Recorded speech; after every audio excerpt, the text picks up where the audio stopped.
Jokowi juga paham, pasti beliau dapat banyak info tentang kasakusuk KIB, tentang ada yang bertamu malam-malam misalnya untuk rapat-rapat strategis. Jadi keadaan kita itu dibuat seolah-olah ini drama Hitchcock, suspense, ada getaran yang sedang mencoba mengombang-ambingkan politik Indonesia. Jadi kepastian Anies itu akhirnya harus dinyatakan sebagai faktor dalam politik Indonesia. Dan itu saya dalam 3-4 hari ini itu kebanjiran permintaan untuk kasih pendapat atau pidato orasi singkat di kira-kira mungkin 70 relawan Anies yang udah WA saya tuh, Bang Rocky, ya saya bilang iya, tapi saya hanya hadir kalau itu format akademis itu, karena saya tetap ingin menguji Anies di forum itu. Saya bukan relawan Anies yang berupaya untuk mendorong kerumunan massa, karena saya anggap bahwa Anies memang udah berjalan di situ, tinggal kita backup. Membackup itu bukan memberi usulan pada Anies, justru menguji pikiran-pikiran Anies sementara ini yang mungkin akan diperdebatkan di pemilu.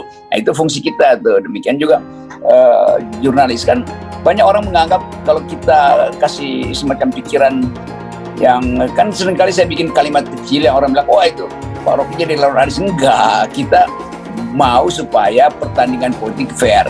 Itu sesungguhnya kalau bagi saya ya, itu bukan koalisi yang sudah final ya.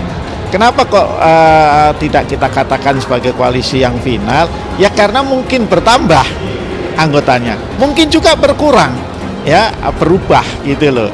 Nah jadi ya itu kita lihat. Jadi yang disampaikan Pak Yusril itu ya adalah sebuah keniscayaan, kemungkinan. Tapi apakah itu pasti terjadi atau tidak, ya kita tunggulah perkembangannya. Hanya inisiatif namanya KIB. Tapi kan satunya pertanyaan, kenapa harus diganti? Ini kan pelopor pendiri KIB. Kenapa diganti? Nah iya, makanya baru sudah tahu bahwa ini KIB ini nggak tahu untuk siapa. Ada yang bilang untuk si A, si B, tapi kan di belakang hari ini kan beda-beda itu pernyataan, ya kan? Ya sekarang bagaimana mungkin? Saya dulu mengharapkan itu, misalnya bahwa dulu jadi apa yang SBY itu benar itu. Saya juga pernah diberitakan itu bahwa hanya akan 2 capres yang berasal dari partai politik pendukung. Tapi Nasdem cerdas, pull out duluan dia kan? Itu kan berarti KIB itu memang untuk apa gitu. Jadi sekira kalau P3 ada di KIB, saya kira hanya menunggu ya wasting time, ngomong waktu. Mendingan kian sajalah. Jadi itu sia-siaan waktu. Ya masa sih wasting time. Kan wasting time. Ya? Ada mungkin nggak FKM ini mendorong KIB yang P3 untuk merayu KIB ikut dukung Anies gitu? Oh insya Allah itu mulai menarik. Mestinya KIB sekarang itu lagi Anies. Saya kira ia akan gabung sana. Ya kan? Termasuk Golkar dan PAN.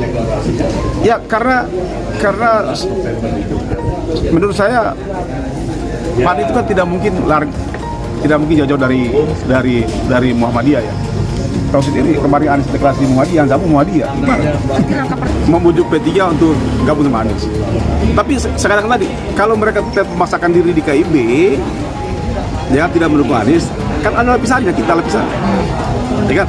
Jadi kami ini tampil sebagai penyelamat P3 agar lolos parliamentary house dan juga memenangkan Anies presiden. Jadi kita pilih 2. 3, TNI harus wakil presiden. Mayoritas konstituen dukung Anies. 2 parpol KIB ini berpeluang pindah ke koalisi perubahan. Dikutip dari fajar.co.id Jakarta, Koalisi Indonesia Bersatu KIB yang diisi 3 partai politik Golkar, PAN, dan P3 disebut-sebut bakal bubar. Jurnalis senior dari FNN Hersubeno Arif menyoroti penjajakan koalisi ini menjelang pemilu 2024 yang masih dinamis soal kemungkinan bongkar pasang internal koalisi. Hal ini ia sampaikan saat membahas soal kode dari Anies Baswedan yang memberi sinyal koalisi perubahan bakal kedatangan anggota baru. Hersu mengungkapkan sejumlah kemungkinan partai mana yang akan bergabung ke Anies Baswedan jika perubahan situasi politik benar terjadi. Hersu menyebut basis koalisi pro-Jokowi yakni Koalisi Indonesia Bersatu sebagai koalisi yang rapuh.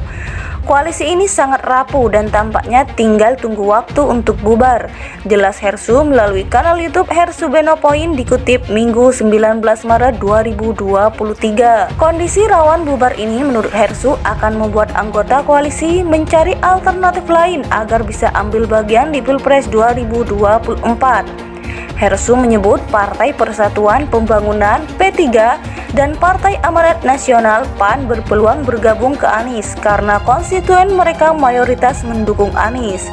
Jangan lupa partai ini berpeluang bergabung ke Anies karena konstituen P3 dan PAN mayoritas akan mendukung Anies Baswedan, ungkapnya. Lebih lanjut, situasi Gerindra PKB yang belakangan ini disebut sedang tidak baik-baik saja.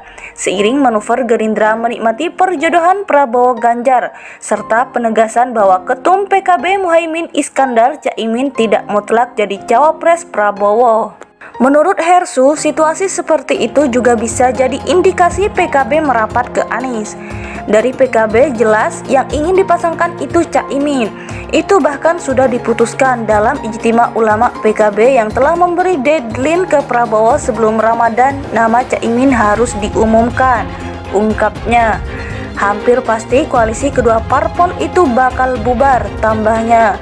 Sebelumnya, Caimin mengungkapkan jika akhirnya Prabowo dan Ganjar yang akan maju di Pilpres 2024, maka terbuka peluang Gerindra PKB batal berkoalisi alias bubar. Ya berarti koalisinya bubar dong, ya toh, ujar Muhaimin di kantor DPP PKB Jakarta Kamis 16 Maret 2023. Kondisi rawan bubar ini menurut Hersu akan membuat anggota koalisi mencari alternatif lain agar bisa ambil bagian di Pilpres 2024.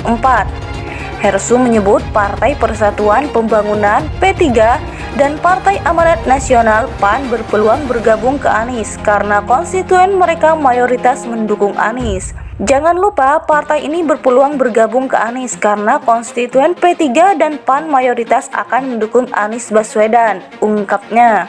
Lebih lanjut, situasi Gerindra PKB yang belakangan ini disebut sedang tidak baik-baik saja. Seiring manuver Gerindra menikmati perjodohan Prabowo Ganjar, serta penegasan bahwa Ketum PKB Muhaimin Iskandar Caimin tidak mutlak jadi cawapres Prabowo. Hampir pasti koalisi kedua parpol itu bakal bubar, tambahnya.